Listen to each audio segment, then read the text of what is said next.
Hi everyone, here we've got OPPO Reno for Lite, and let me show you how to add a photo to a contact in this device. So first of all, let's open the dialer and let's go to your contact list. Now from the list, choose the one you want to edit, for example this one, and click on Edit Contact right here.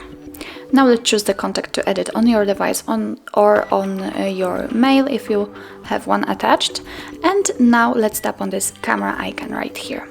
Now you can either take a photo and your device will open the camera app, or simply choose a photo from your gallery. So let me pick choose a photo from the gallery. Let's tap on the one you want to use.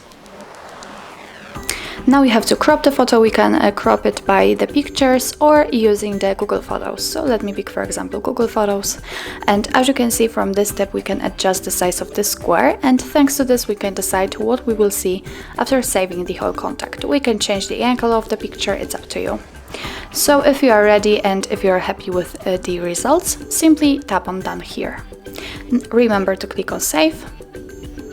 And as you can see, the photo immediately appears. Let's get back. It is also visible on our contact list, and you will be able to see it while all incoming calls or while texting with that number. So that's all. This is how to personalize the contact in your OPPO Reno for Lite. Thank you so much for watching, and if you find that this video was helpful, please hit the subscribe button and leave the thumbs up.